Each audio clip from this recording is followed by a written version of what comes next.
我知道很多的观众一定会把这一件事情拿来去跟这个委内瑞拉做一个比较，因为委内瑞拉感觉好像中国制的这个全部被美军如入无人之境直接杀进去。雷达或许是中国，可是它的这个对空的火力 S-300或者是等等这些飞弹是来自于俄罗斯的。所以其实今天委内瑞拉在碰到美国，我自己是觉得美国用单纯的这种电子作战就把它瘫痪掉了。他没有必要去出动这些隐形轰炸机、隐形战斗机，但是今天美国在对付伊朗的时候，今天的伊朗应该是可以去从歼14雷达啦到这个红旗系列啦，应该这边的话跟中国的合作是会比委内瑞拉来得好。美国迅雷不及掩耳的对委内瑞拉出手了，那出手之后呢，现在外界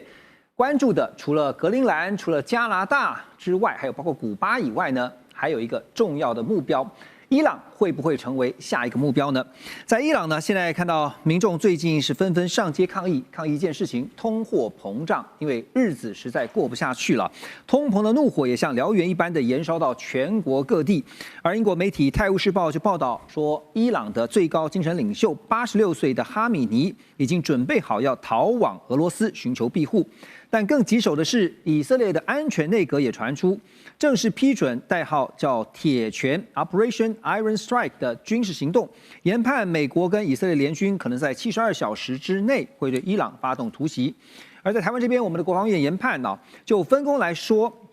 认为以色列打击目标应该是以伊斯兰革命卫队还有伊朗的防空武力为主。顺便也钳制他们的地面部队，而美国呢，则可能比照委内瑞拉的精准斩首模式。这个报道言之凿凿啊，把分工之如此精细都列了出来。现在看起来，这个军事冲突真的是很难避免了吗？委员，对以色列来讲，这个是一个难得的一个良机啊，正好是一个机遇，因为它伊朗内部出现问题了嘛，因为对以色列来讲，他以前最大的敌人是埃及，是叙利亚，可能还包括像伊拉克这样。可是这些国家现在基本上都对他构成不了威胁了，但是呢，在过去的这个大概20几年来，对他真正构成威胁的，坦白讲，应该是伊朗，因为不管是哈马斯，不管是真主党，不管是福塞组织，也门的福塞组织。这后面的主要的金主跟武器的提供者大概都是伊朗，所以他觉得要把伊朗灭掉，尤其伊朗是拥有制造核子武器的潜在能力，听说现在大概的高浓缩铀有400公斤，所以他给他很短的时间，他可以造出来，就核武威胁。对，所以以色列觉得这个是摧毁伊朗对他构成威胁的那个力量的最好的这样的一个时机啊，我现在有一个问题在这里，就是说你能够对伊朗做到什么样的程度？你说斩首式的这样的一个行动，我相信他有能力。但是如果说要对这个国家完成相当程度的占领，或是派一大批的部队，不是全面的占领，至少对德黑兰进行某种程度占领，我觉得不太容易了。是，因为毕竟这个。伊朗有165万平方公里的土地，有8800万人，这个是一个大的国家，没有错。很多人民，包括行政官僚，都对这些教士为主的这些掌管大权的这些宗教领袖是非常的不满。但是你的外国的力量进到里头去要攻击他的时候，我认为他们的。要去帮助以色列的可能性，坦白讲不是很高，因为这里要注意的一件事，其实是俄国，因为俄国跟伊朗其实靠得很近了，里海中间只隔一个亚塞拜然。对于俄国来讲呢，你吃掉了委内瑞拉，现在你又要把伊朗给整得很惨的话，那我请问你，那我怎么办？这就是我想要继续请教您啊，就是你怎么看？就是因为我们讲伊朗，它毕竟不是委内瑞拉，您也提到了，不管是在文化上也好，宗教上也好，都是非常迥异的。那我想问的问题是，那接下来呢？如果真的以推翻神学式政权作为现在的主要目标，推翻了以后，美国自己也有前车之鉴啊，有了伊拉克，有了阿富汗的前车之鉴，他怎么去处理后面的 afterward 后面的部分呢？这个是很对，你讲这是非常好。像伊拉克，它就什叶派占多数的这样一个国家。你美国现在还在当地在周遭驻扎大批的美军，所以他现在就就范哦。你美国慢慢你军力如果退却的话，伊朗长期来看，就那个伊拉克是可能变成另外一个伊朗了。所以那伊朗又比伊拉克要大了更多。所以你即使你把这个神学式的政权给搞垮了哈，就这些这个宗教狂热的这些教派把它搞垮，但是我认为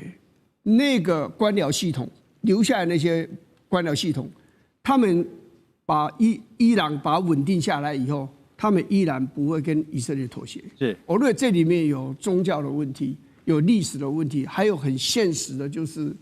是真主党跟他们的历史关系不容易切断，是包括哈马斯，是，而且就已经有潜力可循了哈。所以林老师又怎么看呢？因为其实这个你到时候像是真的，如果像是一个马蜂窝，你捅了以后呢，这接下来要收拾的烂摊子非常的大，怎么办？英国媒体中东之眼先前其实也曾经爆料，他们就发现说，在半年多前，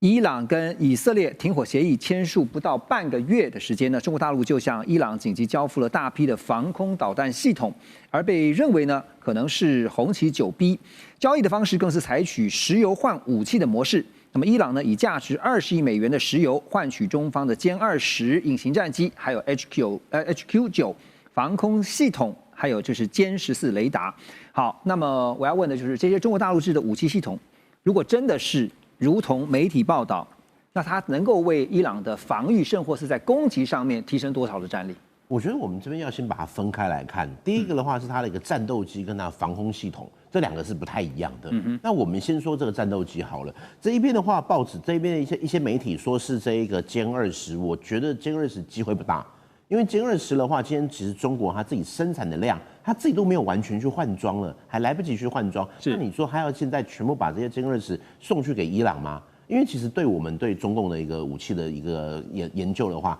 它现在是什么？研发一代，自己使用一代，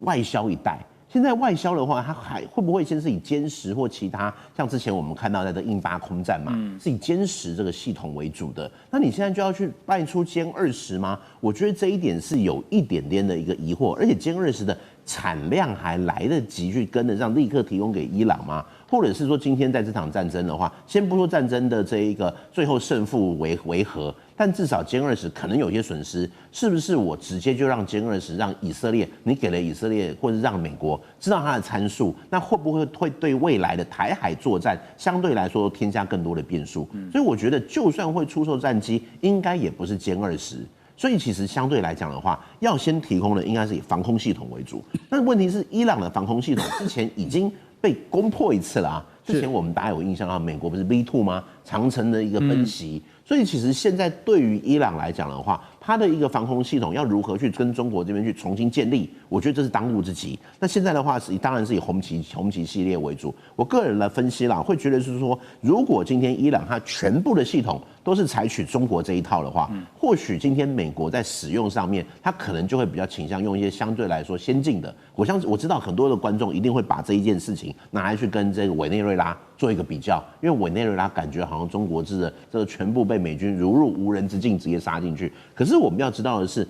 中国的一个武器，它固然进步很快，但在一个系统的一个我们说整合上面是有问题，特别是委内瑞拉，委内瑞拉的这一些武器，它从中国这边得到，但是它在这一个后勤保养上面，那些高精密度的雷达，你可能少了一些东西，会让它的一个精度、效度或者是一个运作的状况，就不是那么的一个流畅。对，而且它今天雷达或许是中国，可是它的这个对空的火力 S300或者是等等这些飞弹是来自于俄罗斯的，所以其实今天委内瑞拉在碰到美国，我自己是觉得美国用单纯的这种电子作战就把它瘫痪掉了。他没有必要去出动这些隐形轰炸机、隐形战斗机，但是今天美国在对付伊朗的时候，今天的伊朗应该是可以去从歼14雷达啦到这个红旗系列啦，应该这边的话跟中国的合作是会比委内瑞拉来得好，但是美国也不会用打委内瑞拉这种模式去对付伊朗，他会使用的可能就是更多的一些先进的战斗机，一个 F35啦，或者是我们讲 B2 啦等等这一些，除了电子作战的压制之外，也会去大量出动先进的一些战斗机。所以其实就这样子来看的话，它的一个跟我们很难去从印巴空战它或者是委内瑞拉来去做一个比较。就是大家会觉得说，会不会变成一场又是中美制造的武器的一场实测大比拼哈？刚刚老师提到这个点的时候，我也特别想到说，这次大家在讨论委内瑞拉这个事情的时候呢，说什么中制武器都没有发挥效果啊？别忘了，武器是人操作的哈。也有阴谋论，不是说这个里应外合之说嘛，哈，就是说这个飞弹也好，防空系统也好，都没有起作用。那如果是人不去让它起作用，有没有可能呢？这也是大家在事后呢多所讨论的。在委内瑞拉的事情爆发之后，现在看到呢，下一个除了紧张的刚刚提到了，除了有格陵兰、加拿大之外，现在大家也看下一个目标会不会是伊朗啊？伊朗最近啊，整个局势可以说是急转直下。这个在伊朗呢，火药味浓到不行。伊朗境内到处都有民众的示威抗议，更传出有城市已经被抗议者实质给控制，民兵指挥部被烧，全国罢工。而伊朗政府呢，更是直接说要断网断话，因此而造成的死亡人数也不断的攀升。在这个时候呢，美国特种部队也被直击出现在中东地区，更有美国军机出现在荷姆兹海峡。川普也公开的呛瞎喊话，他说如果伊朗用暴力镇压示威民众的话，美国将不会坐视不管，会狠狠的打击伊朗。伊朗官方则反控这不是单纯的民怨，是境外势力在操盘的颜色革命。好，现在看到有点熟悉啊，因为我们刚刚提到了委内瑞拉。那这个手法呢，是不是就一开始啊，像委内瑞拉是先扶植流亡势力，然后制造街头动乱、经济封锁，再来是军事恫吓。另外，在伊朗呢，现在也看到了最近这2天，流亡在美国的王储他跳出来号召民众上街，举行全国性的示威，也看到了美军快速的集结，然后白宫方面高调的警告，这一套剧本就是掀起内乱。武力胁迫，再扶植代理人，尤其这个代理人是亲美的代理人，似乎现在也好像要在伊朗重新上演啊。可是伊朗毕竟不是委内瑞拉啊，所以这个相同跟不同之处，老师怎么看？委内瑞拉的模式很难被复制。第一个军事行动对委内瑞拉有效，对伊朗没有效。为什么？因为伊朗不是你抓到一个总统一个领导人，那个政权就崩解了，因为他有好几块势力，他有革命卫队，他有宗教领袖，还有这个所谓的民选政府。换句话说，你抓到中间移除一个人或者是一个势力，并不代表整个伊朗马上崩解，这是一个。第二一个就是伊朗很大。川普总统从第一任起开始，他就非常自豪，他不派地面部队，不派兵海外作战。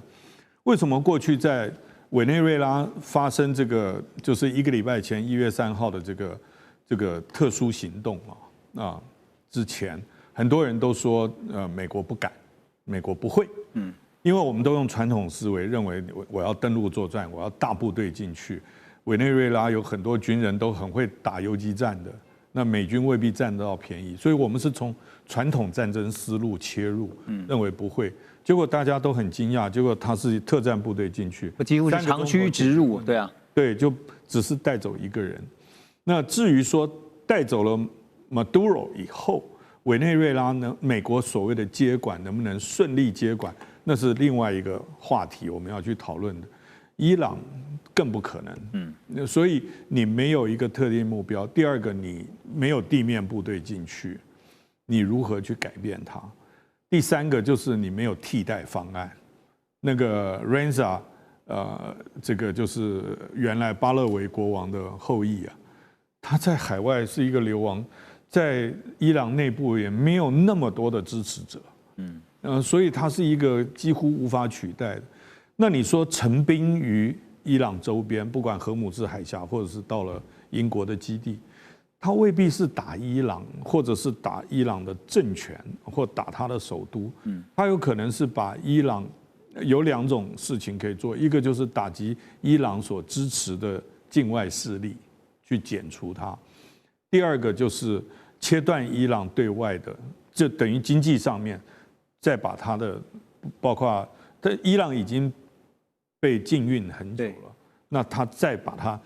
这种所谓的地下经济，或者是搅乱他的这种所谓的非法所谓抵抗制裁的石油，也就是加强这个威慑的力道。等于是再把它紧缩一点。伊朗已经被制裁很久了，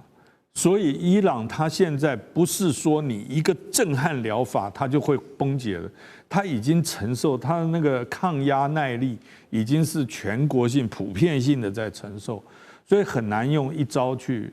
做解决。老师提到的替代方案 ，Russ， 你觉得这个替代方案就是现在似乎要把目前执政的神学式政权给推翻啊？但是你觉得第一个推翻得了吗？就算推翻了，刚才黄老师提到的替代方案，就是巴勒维王朝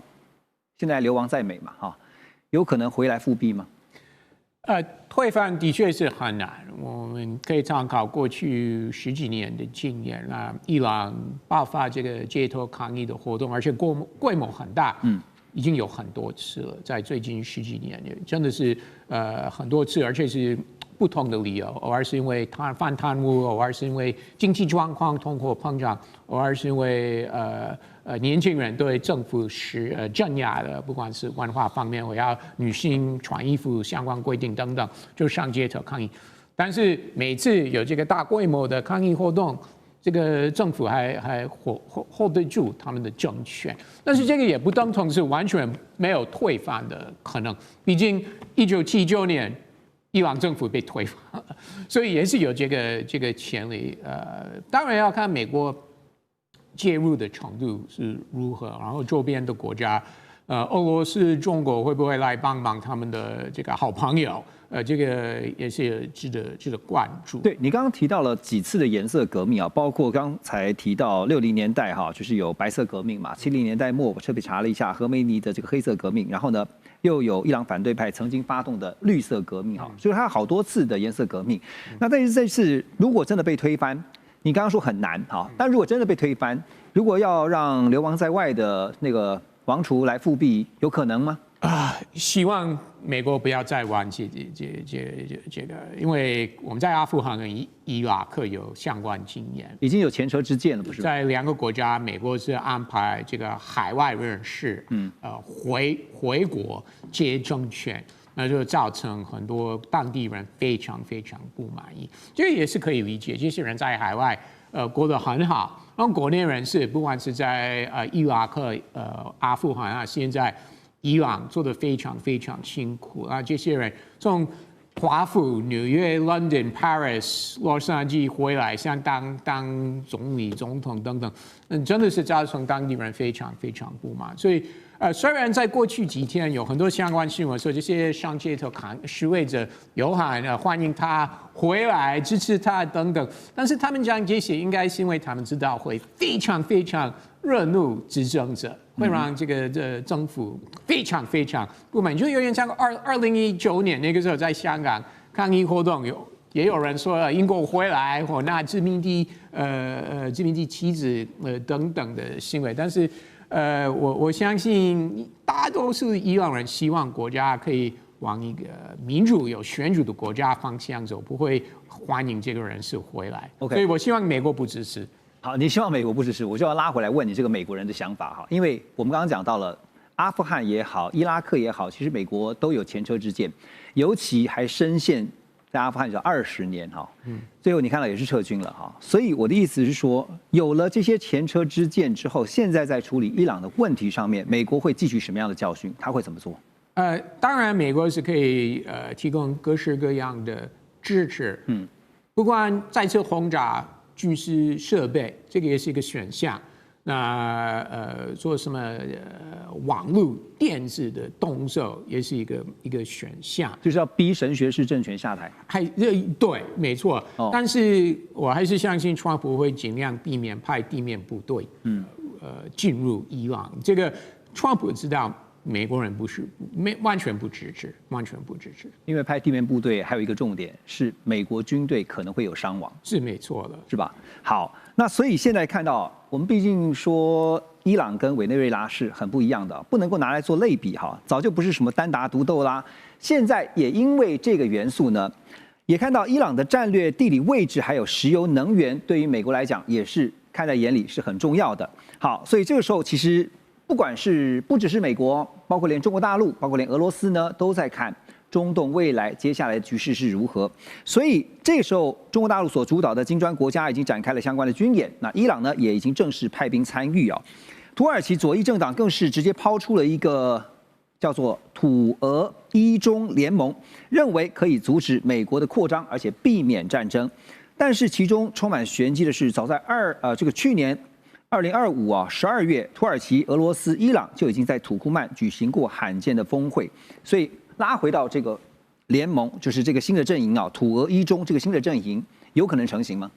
OK， 我觉得这个很有趣啊。我先讲一下，刚刚委内瑞拉这件事件这么的成功完美啊，但我觉得它是短期胜利。它胜利在我刚刚有讲到嘛，就是它主要还是最强就是 CIA，它的情报员甚至可以利用他们的这个去侍卫长这些，才有办法能够不伤一兵一卒。你刚刚讲成功完美，可是我觉得对长期不是这样，它是一个成功完美是现在短期的，但它未来会失败惨烈。它长期我觉得会失败惨烈，就是因为刚刚讲的法律线、道德线全部突破了。但讲伊朗这个地方，我先讲一下，伊朗大家都还记得吗？去年2025年嘛，6月20号不是一个 GBU 的57的专利弹炸下去吗？请问全世界谁发出声音呢？它地理位置的确重要，而且它的不管油或者基础建设跟中国的关系这么紧密，中国有讲话吗？也没有。这次委内瑞拉，他事后是有讲一些话，也不敢在很多的这个情势上，大家也觉得中国没发出声音，其实中国都有在发出声音，只是他不能动作。我觉得他必须私底下在运作其他的氛围。当然，现在我们都知道，全世界要维稳世界秩序的国际这个 game rule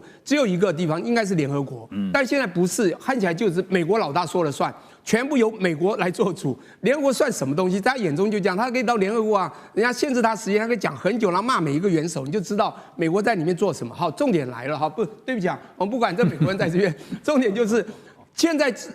当你让很多的小国恐慌的时候。刚讲的嘛，他是不是要去找新的这个替代性的保护主？这时候是不是想到第一个可能是中国？但中国力量够不够？其实他如果真的动起来，美国也是会怕。但是看起来他一直在忍，这是中国的这个儒家习性。但中国不是傻瓜，我觉得最近啊，您刚讲到这金砖四国的军演，我不太想用金砖四国这个名称，这绝对不叫金砖四国 ，BRIC，I 也是印度嘛，哪来的这个印度？没有，巴西也没有在里面。我跟你讲你讲的 Crink 我倒能接受，当然 Crink 在他们叫做这个邪恶轴心 ，Crink 是什么？大家知道 China 第一个嘛，在前面 Russia， 最后 I 是什么？这个才是 Iran 嘛。然后 North Korea 也有可能加入啊，这有核武的国家。讲不好听，这次还有土耳其加入。我讲，因为土耳其军事实力也不差，他以前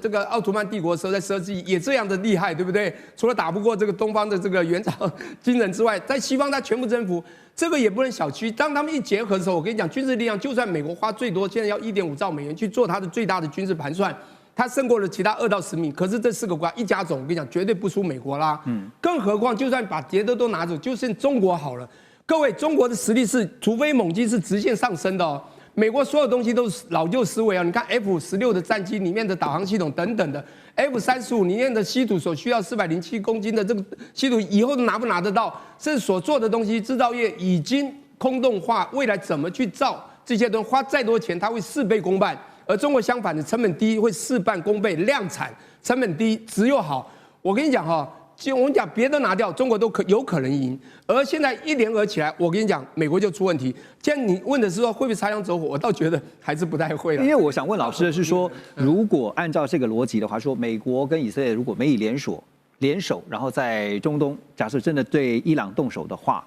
那中国大陆跟俄罗斯会怎么跟？好，美国方面来交手。你看 GBU 57他做了，那时候他在这个加拿大开不是那个 G7 峰会的，马上就说我有重要事情回去，说2个礼拜要决定一件事情，2天就去打。他真的是很大胆，他就是抱着一个说我太自信了，没有一个人敢惹我，我做什么你都会怕我。可是他现在在怕中国。你自己去想啊，多少次他帮他4月还要去见中国，中国现在已经准备不跟他见面了嘛？非常清楚，中国现在保出另外一种冷战方式，说没有关系，现在我们有我们的底气，我们从头到尾，你的关系战我们就奉陪到底啦，今天就以牙还牙啦。现在当然这不是以牙还牙问题，就是我们用其他的战术来告诉你，美国你是错的，我也不要见你，因为这样我见你反而拉掉了我们该有的底气。我联合其他也算是不错的强势的国家一起来。我觉得就是他真的打，这个重点就是他会不会打。他现在做到这个，就让你做恐怖平衡，他不敢打，因为打到伊朗对中国是一个大伤。但在现在他去打伊朗，中国还是不敢马上崛起来去跟他对打，他必须先把其他的阵脚稳住。如果他们商号有一定的联合的机制，说不好听，他们也要必须做沙盘推演。是，当美国打进来，他们因为美国还是很厉害。你刚 CIA 当时专机弹之前的时候，他多少个研究员、核弹研究员，多少个高阶将领都被精准打击啊！讲不好听，这都是 CIA 去搞的。我讲不好听，反中情势这个反送中都是这样子，才能里应外合嘛。我觉得美国这个情报单位是的确可以找人去训练啊，这个是真的是很有一套。是，他不但是收集情报，还做假情报嘛，他做假情报第一名的嘛，不是？2005年，2003年2月5号，Powell 不是拿了一个假的东西，说毁灭性化学武器我们找到了。反正就这样子，现在不需要了，也不需要做假情报，由川普一句话就可以打人。国际原子能总署啊，11月20号他们通过了一项决议，那这个决议呢是要求伊朗合作，提供来这个武器级浓缩铀的库存量啊，还有就是要同意 IAEA 的专家进入核设施来进行检查，但是呢遭到了拒绝啊。伊朗外长他特别说呢，针对 IAEA 所发布反伊朗决议。伊朗宣布跟 IAEA 之前合作这个开罗协议呢不再有效了。那伊朗呢，伊斯兰革命卫队的发言人更表示说，伊朗认为现在在伊朗这边中东的冲突会随时爆发，但是他们已经提高了战备水平。伊朗的国防部长也宣称，伊朗的武器产量跟品质都比6月份那时候的以色列跟伊朗的这个战争之前大幅提升，能够一次对以色列发动2000枚飞弹的饱和攻击。现在看起来是不是这个中东的战火又好像要一触即发啊？因为先从伊朗宣布说之前跟 IAEA 的这个开罗协议是失效了，大家也会担心的是有没有可能变成下一波以伊战争的导火线？大使。当然有可能啦，可是可能不会立即产生这样子的一个效果啦，因为现在的问题就是关键就是说 IAEA 对伊朗的核设施的监管到达什么程度？那显然是欧美国家不满目前这个伊朗跟 IAEA 之间的这个开罗协议。开罗协议是今年9月签的，是。那伊朗是原则上同意 IAEA 对伊朗的核设施各种核设施进行监管。可是呢，可能目前开放这个双方合作程度还没有到说你要提供武器级浓缩铀库存量，因为伊朗不承认它有武器级，有核缩铀库存。那你等于说你还没有确认伊朗是不是有武器级的核浓缩铀的库存量，对，你就先说你要把这个交出来。就已经认定人家在，他就认定了，因为伊朗他虽然说我现在的这个战备能力比较强，可是伊朗还是对外还说我没有在发展核武。对，他指的是传统武器啊。对，我讲的是传统，我没有要发展核武。所以对这个问题的话，就伊朗他一怒之下，他就回来说，那我那个开罗协议9月签的开罗协议那我就作废了。那开罗协议其实是伊朗返回跟这个国际原子能所合作的一个很好的一个开端。可是西方国家就等不及，所以一个你要什么武器级的存量拿出来，然后呢 IAEA 专家进驻核设施检查，其实开罗协议应该也是有核设施检查，可是就是说不是武器级进入哪一些核设施，进入的程度上面，所以这个是一个争议。不过这一场在 IAEA 的这个投票里面，事实上有10几个国家都弃权。认为这个中国大陆跟俄罗斯都反对票，那可是最后还是欧美国家的这个票数居多，是通过了这是在 IAEA 里面，它不是在安理会的讨论它是在 IAEA 国际原子能总署里面的这个一个决议案。那其实就是说6月22号，今年6月20号，美国轰炸伊朗核设施的时候，那个时候 IAEA 就跟美国说，我们都在现场看没有什么武器级的核浓缩铀对不对？那美国不听，美国人说你们这个 IAEA 你们这边没有尽责，就直接轰炸。所以当时事实上，国际原子能总署在6月美国轰炸这个6月20号美国轰炸伊朗核设施之前，他们跟伊朗合作关系是很好的。那伊朗就是说它的浓缩铀的丰度也没有到达武器级。那所以呢，它只是它的那个就是说提炼设施不断在增加。那可是呢，几个重敏感的这个核设施的这个设备IAEA都有专家在现场，所以就变成就是说，现在不晓得美国跟这个欧洲国家到底对伊朗是要采取一个什么的作为？对，那是不是他们也没有说他今天已经有足够的这个证据显示，那么已经这个伊朗已经有这个武器级的浓缩铀，因为这个空度要几乎到90%呐，是非常的高哈。所以呢，现在我觉得就是说这样一做的话，那就会提升伊朗跟以色列之间跟尤其美国这些国家的这些矛盾。对，所以现在美国现在也在似乎在预备这个态势，如果万一发展到这样的情形的时候，该怎么办哈？这个礼拜在中东另外一件大事啊，就是我们看到美国总统川普呢和沙烏地阿拉伯的王储萨尔曼，他们签署了美沙国防战略协议。这个协议当中呢，就大家讲好了，就是呢，沙国呢将会对美国投资6000亿美元，而且呢是要向美国采购 F-35战机，还有将近300辆的 M1A2 艾布兰战车。那么美国军事媒体Breaking Defense 更是爆料说，沙烏地阿拉伯呢还会购买130架 MQ-9B 无人机，还有200架的 Gambit 这个中程僚机啊。那你可以看到这个采购清单呢，一大堆都是武器。美国突然对沙烏地阿拉伯大卖军火的背后考量到底是什么呢？就是刚刚讲说，也是在防伊朗，还是在做整个中东的布局战略呢？任老师，当然啦，如果说他这个要去做一个中东一个战略部队，那当然是要给他武装嘛。武装呢，其实就是要去遂行他的一个地缘安全最重要的一个，我觉得一个工具或是一个途径啦。那你想，我刚刚看到说他要卖给他这个F-35那这3其实美国是不卖给台湾的。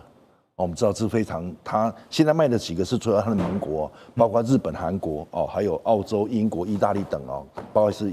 以色列等等。其实它具备了这个空优跟对地，还有它这个雷达、电子战跟侦察能力然后呢，它是第5代的战机，所以我想卖到这个部分呢，它就显而易见的，它对这个对中东这个部分呢，就是对沙烏地阿拉伯也是存在的一种转折因为以前长期以来它都是去武装以色列嘛，那现在呢要去做这个对就是美沙的一个防务跟一个投资协议的结合那当然啦，它就会让这个沙烏地阿拉伯呢是从买家变成更具实力、更具自主力的军事玩家，也等于说他的桥头堡。对，那这个我觉得是一个双保险因为毕竟中东它长期在去这个建设这个以色列，但是如果他现在也能在沙国里面呢，那当然了，他就是会除了这个去武装它之外，还有怎么样？它就是做一个军事经济的链条，因为6000亿美金军事跟产业的一个链条的一个结合。那因此呢，这值得去关注那所以呢，我想在这个过程中呢，就是会造成一个战略这个局势的变化，因为呢我想这次沙国的一个军事采购呢，就是也不是纯粹是为了军事的武器的一个买卖嘛，而是一种怎么样？一种合成战力的一个完整因为你看，刚才又有战车，又有军机等等这些一个地面、空中跟无人一个系统，那这样加强起来呢，然后又要自主去投资联美的能力所以我想它的布局是非常就是呼应到川普现在所要做的，他是要建设一个国防工业，也等于说把他这个经济安保跟军事安保把它绑在一起，所以我想在这个此时此刻呢，我们更能够看出川普呢对地缘政治、对他的一个地缘的一个安全的联防呢，其实产生一个非常重要的一个变化。OK， 所以除了卖武器之外呢，顺便去做好他在中东地区的这个战略布局尤其在这边的这个地缘整个战略呢是非常重要的因为这动一法而牵一法而动全身。那《华尔街日报》也提出警告，他说，根据五角大厦的情资报告美国官员很担心，为什么呢？他们担心就是如果真的把 F-35卖给了沙烏地阿拉伯，那么相关 F-35的技术呢，可能会因为中国大陆在中东的间谍活动，或者是中沙两国之间有一个安全伙伴关系而泄密了，怎么办呢？好，以色列官员也很担心就是向沙烏地阿拉伯出售 F-35战机，会把土耳其这些国家的大门打开。为什么？因为土耳其呢以后也想买 F-35，那你卖不卖呢？好，那这样的话呢，会进而削弱这个以色列的优势让以色列的 F-35战机呢面临更大的风险。本来只有以色列有 F-35，现在沙烏地阿拉伯有了，那以后其他国家要比照办理。所以怎么看美国这一笔这个军务买卖，绝对不是只是说卖武器这么单纯啊，就是账面上的金额啊，它背后有很多算计的。聂老师，我觉得其实我看起来蛮单纯的，就是会卖嘛，会慢慢卖嘛。就赚钱嘛早期的时候，20年前会卖 F16给我们，不会嘛？现在会嘛？35现在会慢慢卖嘛，因为35越来越差嘛。虽然现在全世界报道这个 Military Power 报道说，全世界最强的5代战机就 F35，第二苏凯57，第三什么歼20等等。我跟你讲，它现在已经也慢慢会不行了，因为 F35 ABC 有没有？C 是舰载的有没有？对，它从9000多万到1.2亿。我跟你讲，它最棒的3种性能，第一个叫隐形现身，隐形嘛设计；第二个呢是它的先进的感测；第三个呢是电子的作战能力。但它有很大的限制，它能够装载的弹量是有限的。各位去了解一下。现在一个很重要就是它隐形现身，甚至中国在前一阵子已经把它现身了，隐形的问题被现身。你知道它已经开始有缺点，它不能隐形。我要告诉你是它已经有点问题了。虽然它还在秀35，因为它觉得要快点开始找出路，要不然太多 stock 会有问题。而且以后稀土控制住，它的35也不一定做很好。现在是要研究第6代战机。中国以前啊，在华为开始搞6G、5G 的时候，那时候还是4G 的时候，他们就知道看未来。现在成都的成歼36。6代战机已经试飞成功，是，而且省歼50都已经在做。美国在这里积极营要做，当然他也怕，为什么川普会越来越低头？他拿不到稀土，又拿不到其他东西，会担心。现在所谓的相关这个技术在哪里？我真的好奇啦，或许有一些。我觉得美国在战机这个部分哈，因为中国的制造业已经非常丰富，美国已经空洞化这个之下，美国的制造业是在1940年12月29宣布了一个民主兵工厂起来的，在那个时候呢，支援了全世界的战力兵力，才有了今天。现在它制造业空洞化了，他会怕。我现在要讲的是，美国还是靠自身利益啦。这个一个很奇怪地缘政治，美国跟以色列这么好，对不对？跟父子一样。中国跟沙特阿拉伯还有所谓的这个安全伙伴关系，怎么会迈过去呢？因为他已经觉得这已经可能不是最重要。虽然大家都还说他是第一最棒的世界第一，我要讲的是他们都在看未来了。当然还有一个就是川普的个性嘛，他重商的个性，这个一卖下去不得了，多少钱？当然划得来。第一个从经济角度划，这从技术角度他觉得还好，有一些技术，但不至于。他真的很重要的技术，他还是会后租的。这是我所看到美国现在所做的动作。对，所以其实说穿了就是各取所需哈。美国要他要的。沙特阿拉伯得到他想得到的。今年的上合会呢，预计在8月31号到9月1号在天津召开啊。上合会就是上海合作组织峰会。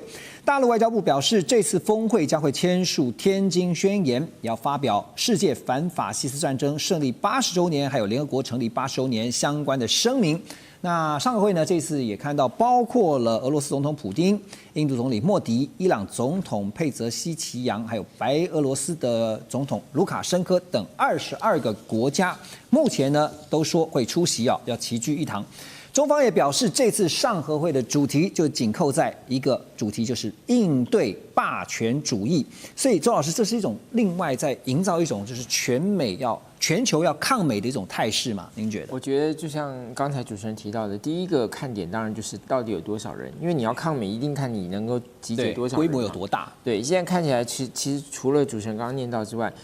不像印度的媒体还有揭露的更多，比如像说这个印尼的总统，印尼普博维，他会去。那这个马来西亚的安华首相他会去，还有一个是土耳其的总统这个埃尔多安，他也会去。那所以这个当然是第一个。第二个就是说，参加的这些各国家的元首有多少人同时参加了北京在这个在9月3号的大阅兵？就是这两个都参加，对，两个都参加，那就表示更多的去支持了北京嘛。所以这个是第二个重点，第二个看点。那第三个当然就是说，在这个峰会之外的双边会议有多少？这个当然也会是大家非常关注的一个事情嘛。当然，第四个就是看你最后的宣言，因为有时候其实你宣言讲的越抽象，就表示大家能够形成的共识越少。如果你宣言里头有一些具体的事项，对，包括你实际上的一些行动方案，那个当然就表示说大家真的是说有一些共识，对，要怎么做。特别是在因应到川普关税啦，然后整个就是说全球的这个气候的变化啦，我觉得这2点可以说是川普上台以后，美国跟世界其他国家一个很大的一个分歧点。所以这一次是不是能够在这2件事情上？那当然，大家也会很关心这个聚会、这个峰会怎么样对俄乌战争表态因为毕竟上合组织它本来是一个集体安全的概念嘛。那所以说，那后来当然它的重点是在于反恐啦。可是现在毕竟它不是一个经济性的组织，所以大家还是会期待说，你对于这个安全议题有一些。因为最近大家在谈论到俄乌议题的时候，现在就看到四方的角力哈，包括了美国、俄罗斯，然后欧洲以及乌克兰。但乌克兰这个角色应该被边缘化了，可是也提到了那中间难道没有中国的角色吗？所以这次的上合会是一个关注的重点。没有错，就是中国大陆要怎么样提出了一个，就是会不会提出一个跟双普会所这个提出的方向不同，但是呢又有助于解决问题的方案啊，这个是因为有大陆学者就提出来说，什么有7边会谈啦，啊什么联合国啦、欧洲啦这些其他一些重要的这个重要的国家一起来共同来推动一个和平方案。大陆最早也提出了一个所谓和平之友嘛，在2024年的时候，那有一个这个和平之友的这个构想。所以基本上来讲，我认为大陆还是就是说应该会在俄乌战争问题上有所表态。但是如果最后没有表态，那就表示说双方还是就是说整个与会国家没有办法达成一个共识啊，包括俄罗斯本身的态度可能很坚持。那如果能够提出一个新的方案，甚至把现在已经陷入僵局的这个俄乌谈判呢，能够有一个打开一个新的方向，我觉得那当然对大陆也好，对整个所谓上合组织的这种所谓全球南方的这种能量，那当然就会让大家赋予新的期望。甚至对全球 G2 哈这两强中美来讲的话，像美方这边打的这个算盘，当然就是天下为中。可是呢，中方这边现在是想说全球抗美哈，所以我想也进一步请教一下丁老师哈，就是目前几个在全球的国际性的组织哈，那特别是以中方为主的，包括像我们提到上合会啦、南方国家啦、金砖组织啊，这些相关的组织，它背后这个影响力是如何？这是第一点。第二个就是说，因为刚刚也提到上合会这次同样有伊朗的总统参与哈，伊朗也是这一次上合会的要角。那但是这次最近看到美国呢，透过这个伊朗来打击中国大陆的能源产业，因为呢，这个美国财政部的海外资产控制办公室，他们最近宣布要制裁6家中国大陆、香港的公司，还有4艘邮轮，有点是在间接打击。那这种做法又怎么看呢？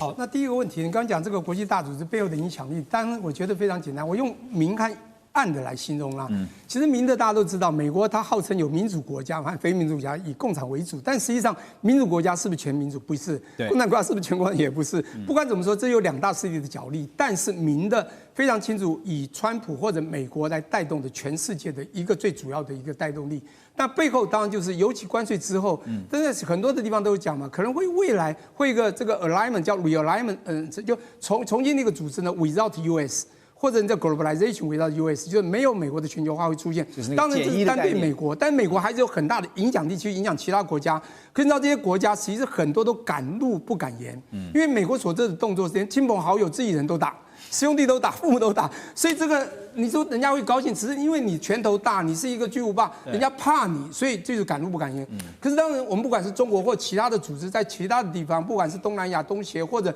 甚至其他中东、东亚的很多的，你讲上合啊，或者是非常多的海合会啊等等的组织，我跟你讲，他们都隐隐约约在形成一种联盟。当这种联盟实际上他们力量还不够大的时候，没有一个敢展现。但我讲这是一个比较阴的、就暗的里面，所以它影响力在背后绝对是有，尤其在经贸中一定会互通，也酝酿当中了。对，酝酿当中，而且有的已经在走。比如我在讲您刚刚的第2个问题嘛，伊朗的人员非常清楚嘛，其实这也不是都是美国所敌对的这些国家，委内瑞拉、俄罗斯、伊朗。我先讲这3个，这3个都是最主要的中国的进口的人员的出口国。是中国向这3个国家进口，而且都是最主要的人员进口国。那你刚讲到伊朗这一部分，我先讲俄国、委内瑞拉都被制裁过，伊朗它不但制裁，前一阵才有伊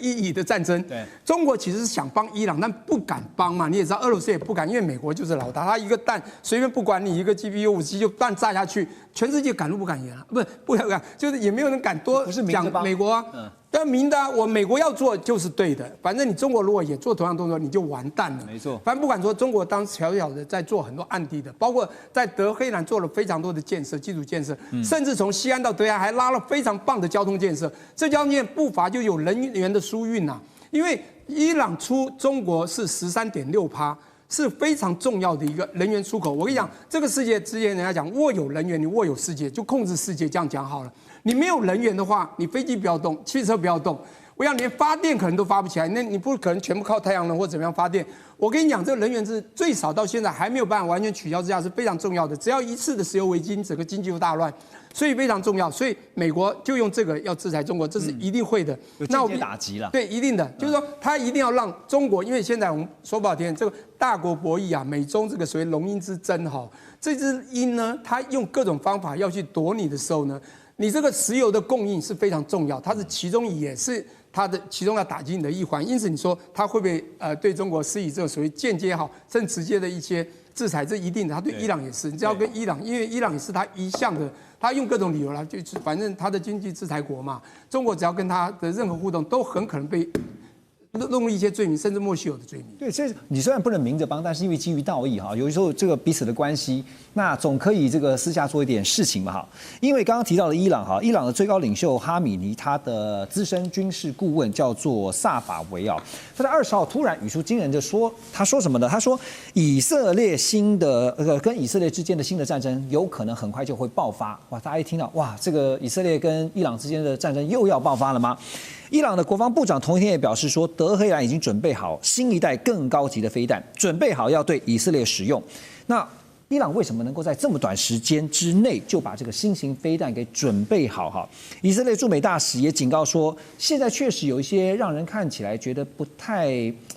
平安的这种迹象，哈，就表明说中国大陆可能正在试图协助伊朗重建弹道飞弹的计划，真的有可能吗？那如果说真的重建这个弹道技术的飞弹，那有可能会把中国大陆现在引以为傲的东风飞弹的相关技术提供给伊朗做参考吗？温家老师？这我综合来分析啊哈。其实伊朗呢，长期以来他是喜欢放话，用口头战争。我们长期观察以来啊，所以他又讲说什么新一代飞弹已经准备好了，又说什么跟以色列战争已经这个准备要爆发了。觉得是先下了，他是用战略贺主嘛。那此外，你说中国会不会提出？那其实中国他现在呢，就像刚刚聂老师也特别提到啊哈，其实他怕碰触到联合国、美国的制裁。他不敢踩到红线，所以他基本上是不会直接给这些这个所谓的这个武器装备，但是他会用一个间接方式，比如提供民用双用途的一个技术啊，好，然后透过第三企业来运转等等这些东西哦。那还有一个伊朗跟以色列是不是会短期冲突可能性？我觉得伊朗现在不大，以色列不大可能，因为现在还有他要面对的是这个这个加沙走廊。那当然伊朗的政治以战争威胁，但是实际上。就怕的是什么？看戏的，看这个演戏的不演了，但是看戏的就不愿意把上面看，就是也门或者是珍珠党，他可能也会在旁边呢去蛊惑起来。或许这才是真正的呢